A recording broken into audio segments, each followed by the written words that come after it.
in your creates life unnecessary pressure. Step by step. That's why they say baby steps. If you're just gonna hop, you're gonna tumble and mess everything up. So like it has to be steady.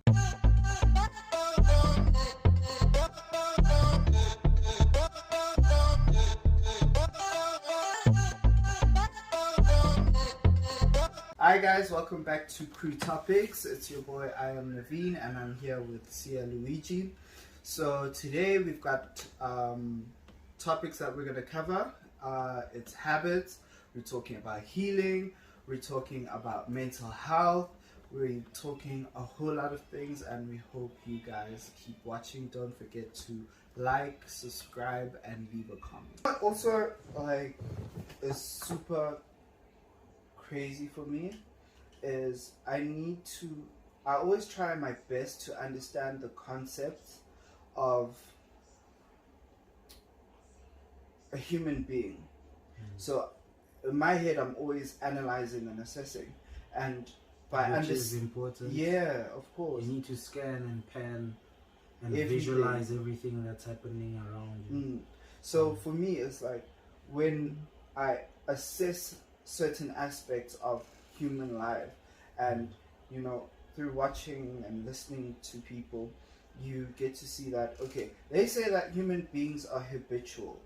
So I always unpack that and say, okay, human beings are habitual. What does that mean? It means that we create habits. There are different types of habits that we can breaking it down for them, because yeah.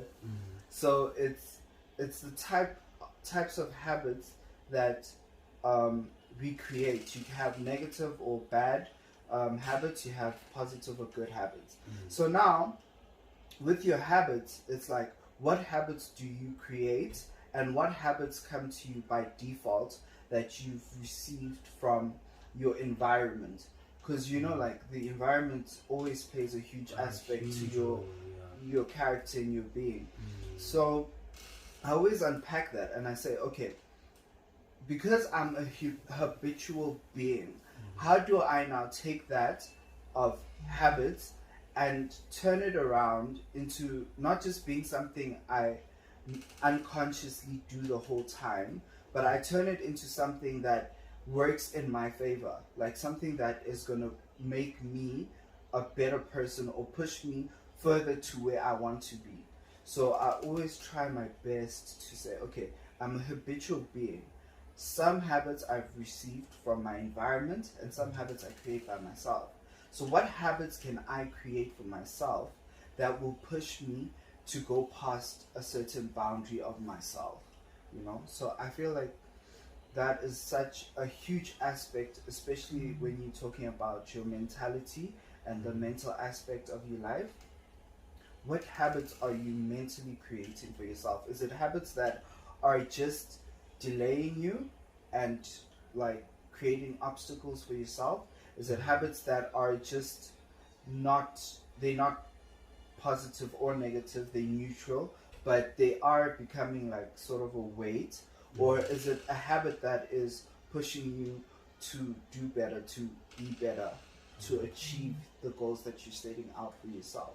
So I always, that's like something I always like unpack. One of the things I always unpack as a human being, which I is think important. Because we exist differently. As much as society has these set, that's why I always tell people, like, don't expect to think how I think. That's why there's that saying where they say, if you had to be in my shoes, you'll never understand. Even if you think you are the best analyst in terms of knowing someone, like, you don't know the exact thoughts. Even if the person was wrong, but it just depends on the kind of person you are, you see. So yeah, but anyways, back on to what you were saying about healing. That is a very big one, because a lot of people are just going into relationships with that mentality that I'm just gonna forget about everything that happened in my life. This person is going to heal. And I think also the aspect of just jumping into relationships in and out so quickly is such, because remember, when you're in a relationship, there's certain aspects that almost shift slightly. It might not be a lot, but it's just like there's aspects of your life that slightly shift with every single relationship, and they shift the person that you are. It might change the way you think. It might change how you feel. It might change how you see things. How you see things. You understand? So when you're just in and out of relationships the whole time, you find yourself like straying, like the person, when you look back and you're like, but I was like that, how did I get here? And you find you're always shifting a bit. So what I'm trying to get to is that there's a certain element, or if we go back to the idea of weights, you always, yes, you're coming with your weights, but you always do leave 1 or 2, 20 kg here, or 5 kg there with the other person. And that also affects how much they carry on their shoulders.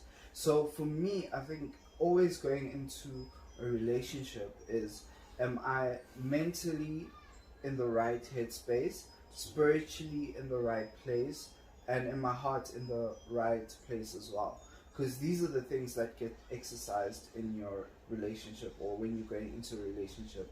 So they're always, for me personally, obviously there's no time set or time frame to say that, it's gonna take a year, or it's gonna take 6 months or 4 months for you, but you need that like time alone where you're single to just put some pieces and aspects back together, so that you're better for yourself and not for the person you're trying to be in a relationship. Obviously, when you do go into a relationship, you both need to find a middle ground and compromise on all of that. And it's you first. Yeah, and it's you first. And there's nothing selfish with that. Exactly. You have to be okay.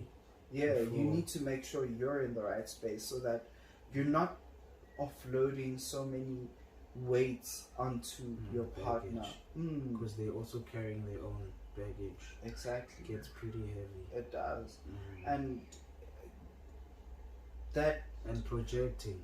That jumping in and out, in my opinion, creates that whole toxic environment that we keep definitely hearing about. Because people saying this relationship is toxic, this person is doing this and that.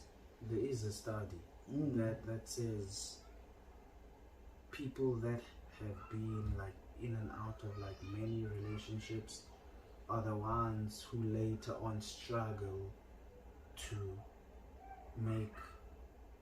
build solid relationships. Because remember, when they say that you weren't only just involved with someone mentally, emotionally, and physically, it's actually crazy, because you are connected to people, whether the person was there. These things play a major factor because they go hand in hand. If you're not in a good space mentally, it drains your body, because your mind is constantly running and you can't sleep, or you are initially sleeping but you're not resting, because your mind is still busy pacing. And that's why a lot of people wake up tired, because you don't really get that quality sleep. Sleep is just closing your eyes, but rest, you being at peace, your heart rate is at a good rate. It's not jumping, so those play a major role in your quality of rest and your energy throughout the day. That's why they always say it's very important to go to bed not upset. You just have to try and level your thoughts and your emotions, and so you go and rest.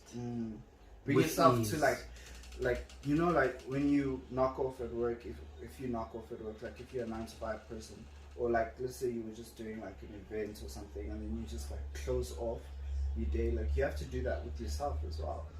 You have to close yourself off. You have to switch off a few things, switch off your mind. I think that's why they say if you want quality sleep, it starts an hour before you sleep, because you have to sort of detune and relax your mind and relax yourself. So you have to, like, even if you just read a book, or if you're not like if you don't like reading at all, then you can just watch something that's calming, like neutral, not like your action heart pumping thing. So they say like all these aspects, they do affect your quality of sleep. So it's just bringing yourself to that, like bringing yourself down, like you say, to an aura that is calming yourself. And you don't necessarily have to like think like, okay, I need to bring myself calm, like, you know what I'm saying, like it's just a de-stress moment, I guess. So just allowing yourself to allow your imagination to run a little bit, like if you're reading a book or you're listening to a podcast or you're watching a series, watch something that's calming, relaxing, or listening to music. And it's actually all about like your habits also play a role in like your well-being. Like if you're not getting enough rest, you're always going out, you're not giving your body enough nutrition, things like that, like it actually hinders your mental health.